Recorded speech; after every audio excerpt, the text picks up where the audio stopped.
When it comes to growing large onions, there's a couple of things that we have learned here. We've tried to grow large onions in the actual traditional ground with little to no success. Now, in this particular garden, in the front yard garden, our bulbing is occurring quite nicely.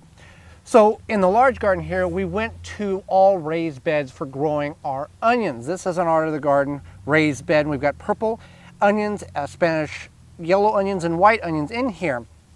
And you can see the tops are nice and tall, as well as, see, so this is one of the larger purple onions here. That's baseball size there.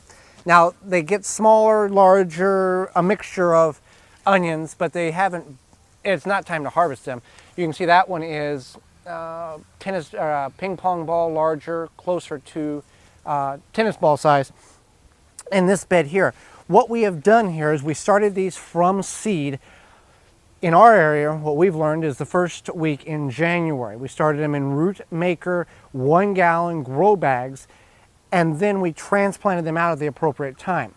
The thing that we learned was not to put too many in that root maker 1 gallon grow bag. About 100 seeds works out really well.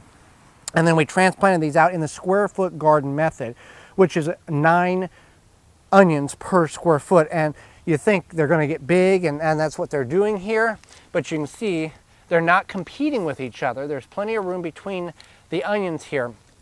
And all the leaves or top growth represents rings inside the onion. Now, some people will take and cut these back to take the top weight off of it, because what happens is at the time, if my fist is the bulb, at the time that you know it's ready to harvest, the stalk itself will fall over and pinch itself onto the ground, and that's an indication that the bulb and the onion is done growing, and that's when you want to harvest and you can cure them that way.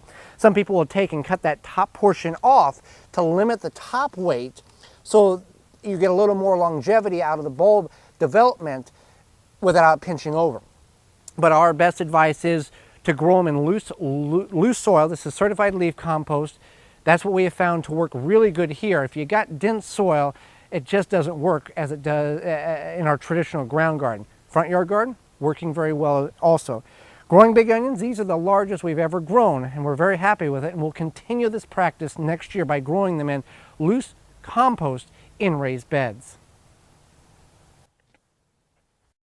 For more information, please visit thewisconsinvegetablegardener.com.